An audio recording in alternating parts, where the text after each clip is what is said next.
तर नमस्कार मंडळी, स्वागत आहे आपले भाजी फटाका रेसिपी वनिता या चॅनलमध्ये. मी आज तुम्हाला आहे ना केकची रेसिपी दाखवणार आहे.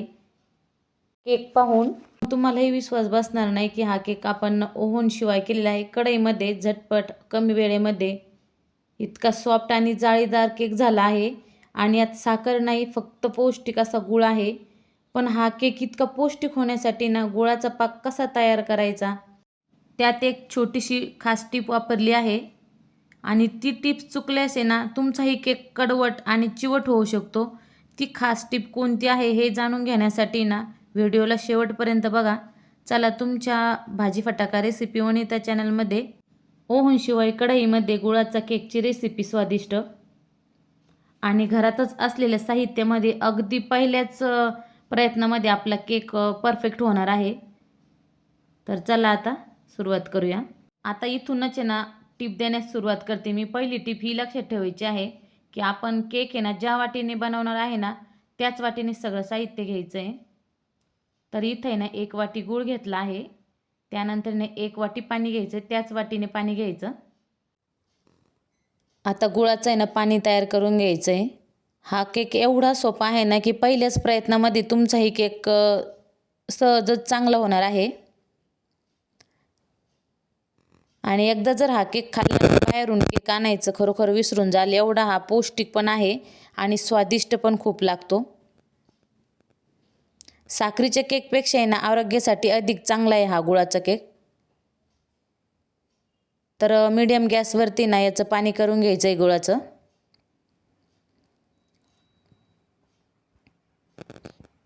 तर गुळाचं पाणी झालं आहे. याला ना थोडंसं कोमट होऊ द्यायचं आहे, म्हणजे असं थंड पण नाही होऊ द्यायचं, कोमटच पाहिजे पाणी याला. गुळाचं पाक करण्याची ही टिप म्हटली होती मी तुम्हाला की गुळाचा पाक जो आहे ना तो कोमटच हवा आहे.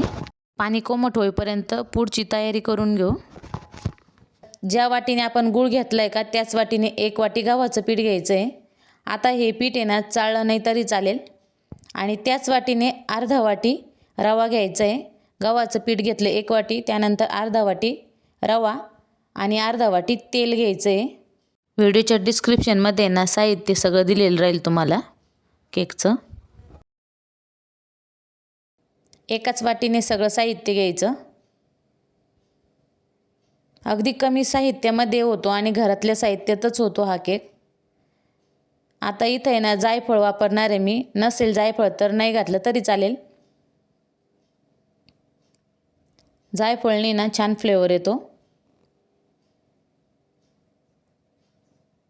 आता घाई गडबडीमध्ये ना वेलची पूड पण नव्हती, तर मी ना आता सगळंच डायरेक्ट 2-3 अशा वेलचीचे दाणे टाकले, म्हणजे ते बारीक मिक्सरला करता असताना होऊन जातील त्यामध्ये. आता गुळाचा पाक पण कोमट झाला आहे, तो गाळून घ्यायचा आहे, कारण थोडीशी घाण वगैरे असते ती पण निघून जाते.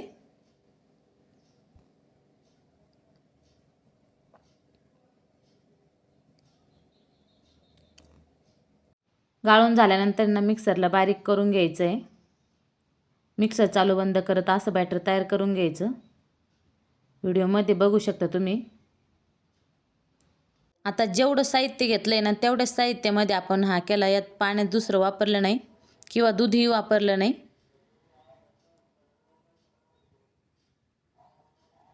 एकदम परफेक्ट बॅटर तयार झालं. आता हे बॅटर आहे ना 10 मिनिटासाठी झाकून ठेवायचं, म्हणजे जो रवा वापरला आहे ना तो छान फुलेल याच्यामध्ये. रवा चांगला भिजल्यानंतर ना केक असा स्पॉन्जी होतो, जाळीदार केक तयार होतो. त्यासाठी ना 10 मिनिटं आता याला झाकण ठेवून देऊ. आणि कढई आहे ना गॅसवरती फ्री हीट होण्यासाठी ठेवू.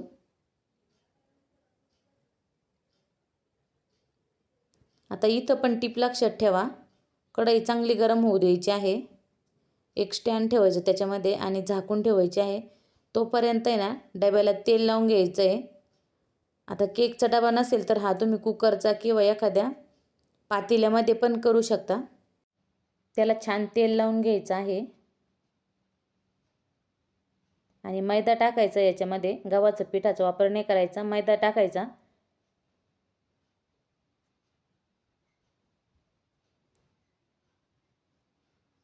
आणि असं पसरवून घ्यायचं आहे. 10 मिनटानंतर आहे ना बॅटर पण छान भिजलं आहे. त्याच्यामध्ये ना आता अर्धा चमचा बेकिंग पावडर आणि अर्धा चमचा खाता सोडा वापरायचा आहे. आता हे खाता सोडा आणि बेकिंग पावडर घालत असताना ना जेव्हा आपण केकचं म्हणजे बॅटर तयार झाल्यानंतरच टाकायचं, जेव्हा आपण भांड्यामध्ये ओतणार आहे तेव्हा. थोडंसं पाणी घालून आहे ना मिक्स करून घ्यायचं आहे छान.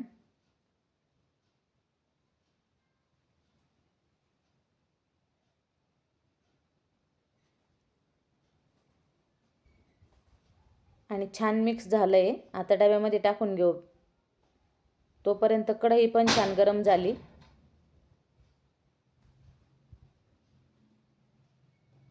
अशा पद्धतीने आपलं बॅटर तयार झालं पाहिजे, तरच हा केक आहे ना चांगला जाळीदार होतो. थोडासा ना डबा आता टॅप करायचा आहे. याच्यावरती ना ड्रायफ्रूट घालायचे तुमच्या आवडीनुसार. तो व्हिडिओ ना माझ्याकडून ना स्किप झाला आहे. आता झाकण ठेवत असताना ना आता हे झाकण जेव्हा ठेवतो ना एकदम घट्ट ठेवायचं, म्हणजे हवा आहे ना ही कुठल्याच साईडने गेली नाही पाहिजे. तर ताट काय बसत नव्हतं, तर मी अशा पद्धतीने एक टोप ठेवला आहे घमिलं आणि त्यावरती जड वस्तू ठेवली. तर कंप्लीट याला आहे ना 40 मिनटं लागले. थोडासा गॅस आहे ना म्हणजे कमीच असतो. आता गॅस कमी जर जास्त असेल ना तर 50 मिनटं पण लागू शकता, पण 40 मिनटामध्ये आपला परफेक्ट केक इथं तयार झालेला आहे. बघू शकता तुम्ही. फुलला पण छान आहे आणि स्पॉन्जी पण खूप झालेला आहे. इथं आता आहे ना मुलीची गडबड चालली आहे आणि डबा बघू शकता तुम्ही. इथं अजिबात असा डागला नाही आहे केक. मुलांचं कसं असतं होईपर्यंत दम असतो, पण केक कट करायचं दम नसतो. तर पहा आता कट करून घेऊ आणि तुम्हाला दाखवते मी किती छान असा सॉफ्ट झाला आहे.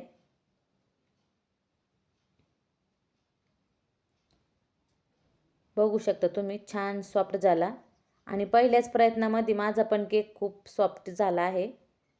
तर अशाच टिप्स फॉलो केले ना तर एकदम तुमचाही केक, व्हिडिओमध्ये सांगितलेल्या सगळ्या टिप्स जर फॉलो केले ना तुमचाही केक कधीच बिघडणार नाही आणि सॉफ्ट आणि स्पॉन्जी असा केक, जाळीदार गुळाचा केक तयार होईल. आणि केव्हाही साखरेच्या केकपेक्षा आहे ना गुळाचा केक हा कधी पण पौष्टिक असतो. तर हा व्हिडिओ ना जास्तीत जास्त आपल्या मित्रमैत्रिणींना शेअर करण्याचा प्रयत्न करा. धन्यवाद.